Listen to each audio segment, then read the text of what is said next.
आज की वीडियो में हम पढ़ने वाले हैं मांग के टॉपिक को डिटेल में थोड़ा देखने वाले हैं। तो दोस्तों, मांग का एक वीडियो मैंने ऑलरेडी अपलोड कर दिया है जिसमें हमने पढ़ा था मांग क्या होती है, मांग के कितने प्रकार होते हैं, मांग को प्रभावित करने वाले कारक, इन सबसे संबंधित मैंने एक वीडियो ऑलरेडी अपलोड कर दिया है जिसका लिंक मैं डिस्क्रिप्शन में दे रखी हूँ, तो आप वहाँ से जाकर इसको डिटेल में देख लेना।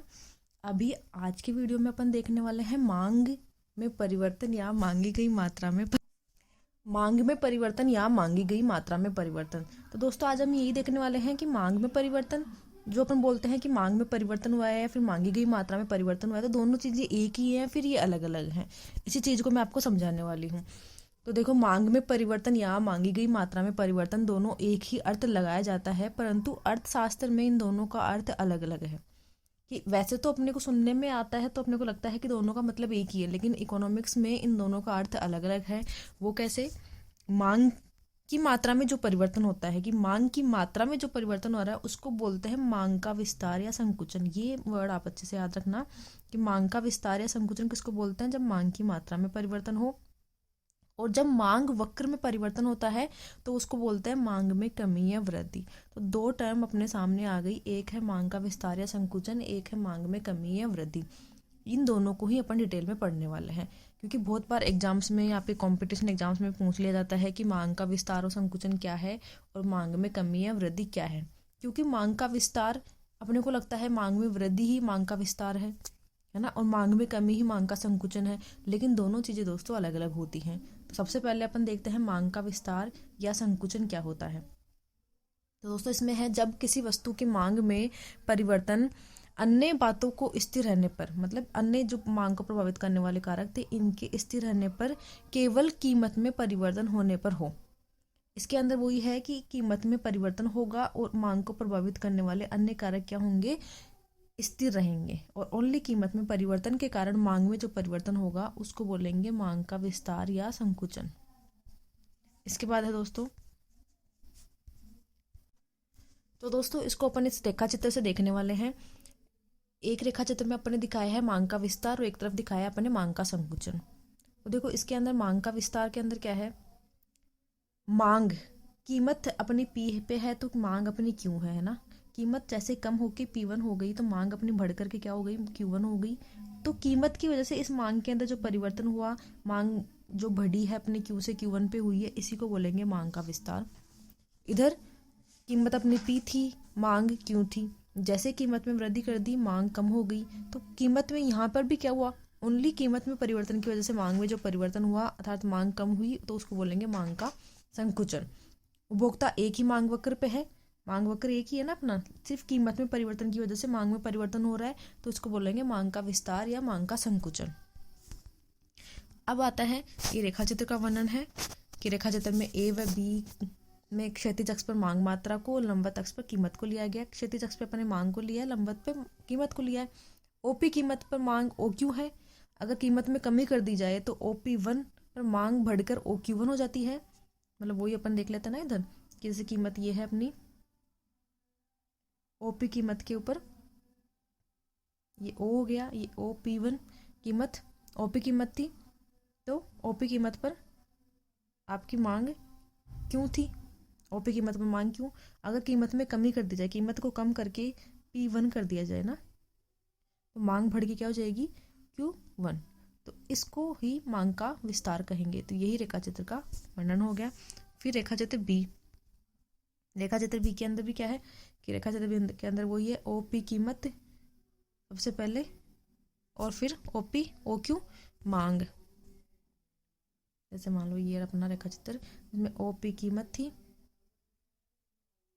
0, OP कीमत, OQ मांग थी। मांग कीमत को अपन ने बढ़ा दिया, OP1 कर दिया, तो मांग घट के क्या हो गई? OQ1 हो गई। तो ये मांग का संकुचन हो गया। यही इस रेखा चित्र का वर्णन दिया हुआ। इसके बाद आता है मांग में वृद्धि या कमी, कि मांग में वृद्धि या कमी क्या है। तो जब कीमत स्थिर हो, उसके अंदर मांग का विस्तार और संकुचन में क्या था? कीमत स्थिर नहीं थी, कीमत में परिवर्तन हो रहा था और अन्य बातें स्थिर थी। लेकिन इसके अंदर क्या है? कीमत स्थिर हो और अन्य बातों में परिवर्तन हो। ये दोनों इनके अंदर डिफरेंस है कि मांग की वृद्धि या कमी में तो क्या रहती है? कीमत को स्थिर माना जाता है और अन्य बातों में परिवर्तन होता है। जब मांग मात्रा में जो परिवर्तन होता है तो वही मांग में वृद्धि या कमी कहलाती है। इस स्थिति में उपभोक्ता दूसरे मांग वक्र पर चला जाता है। ये भी एक मेजर डिफरेंस है, उसके अंदर अपन एक ही मांग वक्र में रहते हैं और इसमें दूसरे मांग वक्र पर चला जाता है। इसके बाद आता है इसको रेखा चित्र से। तो देखो ये आपका डायग्राम बन गया। इसके अंदर कीमत दोनों के अंदर अपन ने स्थिर दे रखी है, कीमत बिल्कुल फिक्स है, कीमत में कोई परिवर्तन नहीं हो रहा, कीमत फिक्स है। मांग वक्र जो पहले अपना D1 था, है ना, तो मांग अपनी ये थी। मांग में कीमत वो की वो, ये अन्य बातों में परिवर्तन की वजह से मांग वक्र इधर की तरफ चला गया, जिससे मांग में वृद्धि हुई। तो ये है मांग में वृद्धि। और इसके अंदर मांग वक्र इधर की तरफ आ गया और ये मांग में कमी हो गई कि मांग क्यों से क्यों 1 पे आ गई। तो ये कीमत स्थिर रहने और अन्य बातों में परिवर्तन होने की वजह से मांग में जो परिवर्तन हो रहा है उसको बोलेंगे मांग में वृद्धि या कमी। और इसके अंदर उपभोक्ता दूसरे मांग वक्र पर चला जाता है। और मांग का विस्तार और संकुचन में क्या रहता है कि उपभोक्ता एक ही मांग वक्र पर रहता है। तो इन दोनों के अंदर जो डिफरेंस दे रखा है वो आपको अच्छे से याद होना चाहिए, क्योंकि इसको बहुत बार पूछ लिया जाता है। इसके बाद अपन देखेंगे, इसके बाद है मांग का नियम। तो मांग का नियम क्या होता है? मांग और कीमत के बीच में जो संबंध बताता है उसी को मांग का नियम बोलते हैं। और ये मांग और कीमत के बीच में कैसा संबंध बताता है? ऋणात्मक संबंध बताता है कि मांग और कीमत के बीच में ऋणात्मक संबंध रहता है। तो किसी वस्तु की कीमत और मांगी गई मात्रा के संबंध को व्यक्त करने वाले नियम को ही मांग का नियम कहते हैं। अन्य शब्दों में अन्य बातों के समान, ये वापस वही बात आ गई, अन्य बातों के समान मतलब मांग को प्रभावित करने वाले अन्य कारक स्थिर। अन्य बातों के समान रहने पर किसी वस्तु के मूल्य में कमी होने पर उसकी मांग में वृद्धि, मूल्य में मतलब कीमत में कमी होने पर उसकी मांग में क्या होगी? वृद्धि। और वस्तु के मूल्य में वृद्धि होने पर उसकी मांग में कमी, कि इस ऋणात्मक संबंध को मांग का नियम कहते हैं। तो दोस्तों, कीमत और मांग के बीच में जो ऋणात्मक संबंध बताता है उसी को मांग का नियम बोलते हैं। कीमत और मांग के बीच में ऋणात्मक संबंध कैसे? कि कीमत अगर ज़्यादा होगी तो मांग हमेशा कम रहेगी, और कीमत अगर कम है तो मांग हमेशा ज़्यादा रहेगी। ये इन दोनों के बीच में जो ऋणात्मक संबंध को बताने वाला जो नियम है उसी को मांग का नियम कहा जाता है। इसके बाद आता है मांग का नियम एक गुणात्मक कथन है।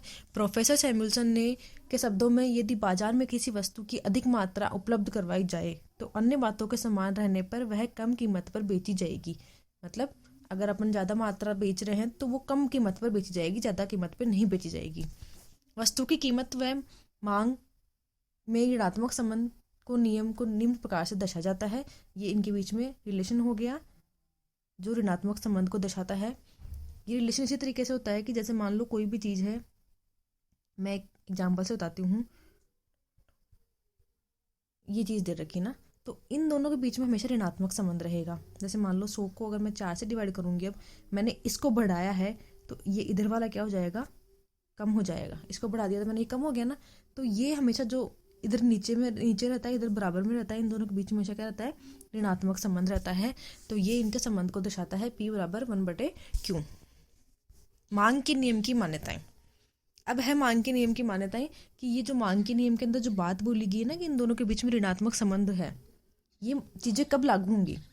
वस्तु के मूल्य और उसकी मांग मात्रा में विपरीत संबंध तभी लागू होगा जब निम्नलिखित स्थितियां विद्यमान हो। मतलब ये मान्यताएं विद्यमान रहेंगी तभी ये लागू होगा। तो ये स्थितियां हैं कि उपभोक्ता की आय स्थिर होनी चाहिए।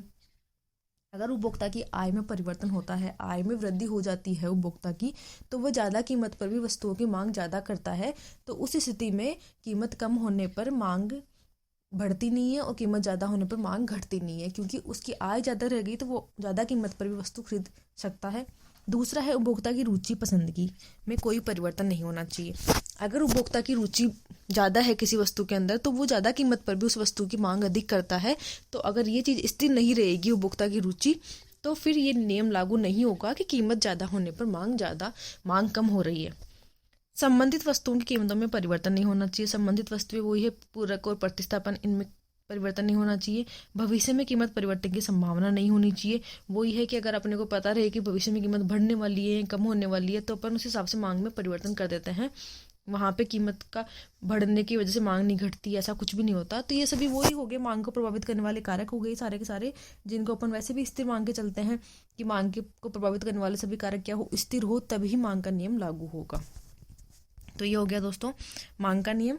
के बाद में एक और आ जाता है इसका कि जनसंख्या के आकार में कोई परिवर्तन नहीं होना चाहिए। जनसंख्या अगर बढ़ती जा रही है ना, तो फिर ज़्यादा कीमत भी वस्तु खरीदेंगे अपन, क्योंकि मांग पूर्ति सप्लाई कम हो रही है एक तरीके से ना। वस्तु की किस्म में कोई परिवर्तन नहीं होना चाहिए। अगर क्वालिटी अच्छी है, अपने को लग रहा है कि अच्छी क्वालिटी मिल रही है, तो फिर भी उपभोक्ता ज़्यादा कीमत देकर वस्तु खरीदेगा कि क्वालिटी अच्छी मिल रही है उसको ज़्यादा कीमत के ऊपर। तो इन सभी में क्या होना चाहिए, परिवर्तन नहीं होना चाहिए। सभी बातें क्या होनी चाहिए, स्थिर होनी चाहिए, तभी मांग का नियम लागू होगा। इसके बाद आता है मांग का नियम लागू होने के कारण कि किन वजह से ये बात लागू होती है कि कीमत और आय, कीमत बढ़ने पर मांग कम होती है, कीमत घटने पर मांग ज़्यादा होती है। इसके अंदर पहला है सीमांत उपयोगिता ह्रास नियम। दोस्तों अपन ने पढ़ा था सीमांत उपयोगिता ह्रास नियम क्या बताता है। सीमांत उपयोगिता ह्रास नियम यही बताता है कि जैसे जैसे उपभोक्ता किसी वस्तु के उपभोग में वृद्धि करता है, उसकी सीमांत उपयोगिता घट जाती है। वह उस वस्तु की अधिक इकाइयां खरीदने के लिए तभी तैयार होगा जब उस वस्तु उसे कम कीमत में मिले।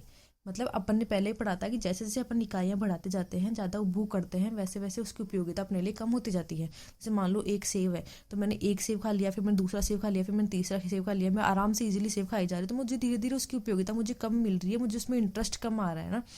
लेकिन अगर वो सेव मेरा बोर हो चुकी, मैं सेव खा के ना, मुझे इतना मज़ा ही नहीं आ रहा, तो वो मुझे ज़्यादा कीमत में मिलेगा तो मैं उसको नहीं खाऊंगी। लेकिन अगर वो मुझे कम कीमत में मिल रहा है तो फिर अपन उसको खा लेते हैं, उसका उपभोग कर लेते हैं कि कम कीमत में मिल रहा है, सस्ता मिल रहा है।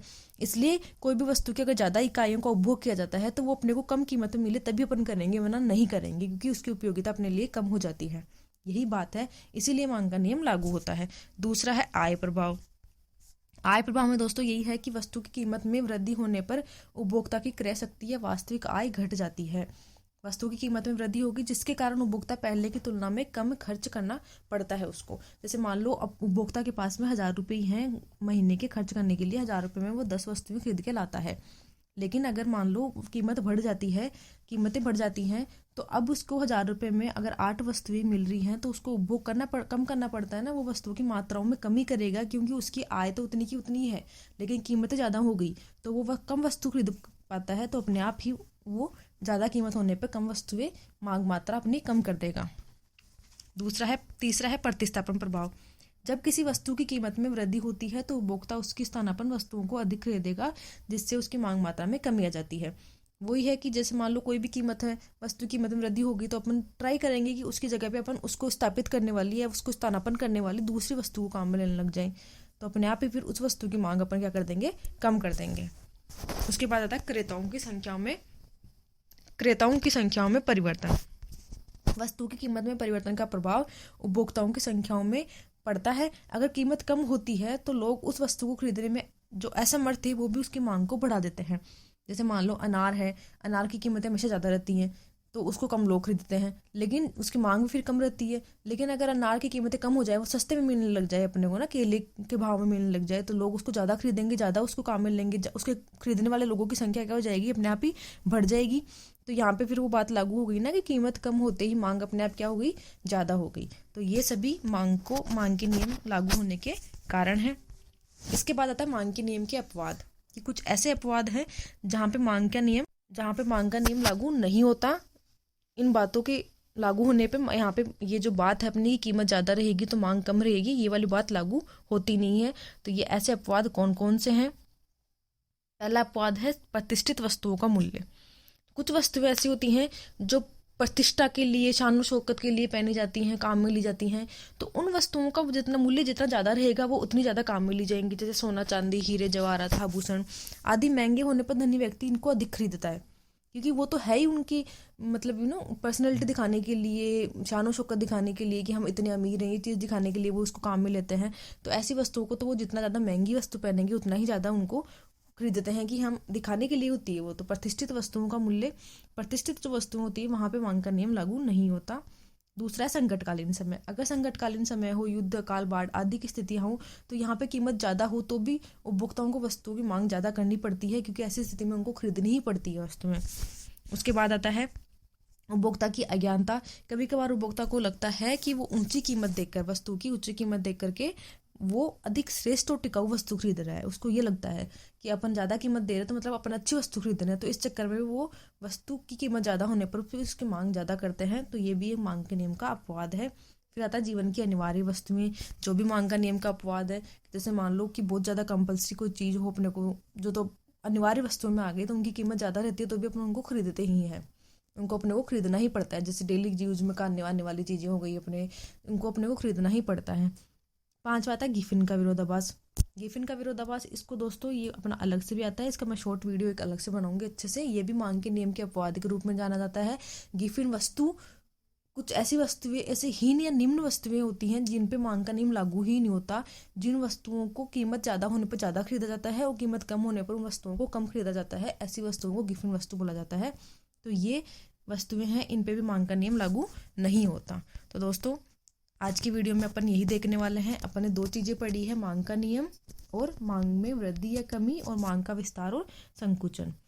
तो धन्यवाद दोस्तों। अगर मेरा वीडियो आपको अच्छा लगा हो तो मेरे चैनल को सब्सक्राइब कीजिएगा और मेरे वीडियो को लाइक कीजिएगा और कमेंट कीजिएगा। Thank you.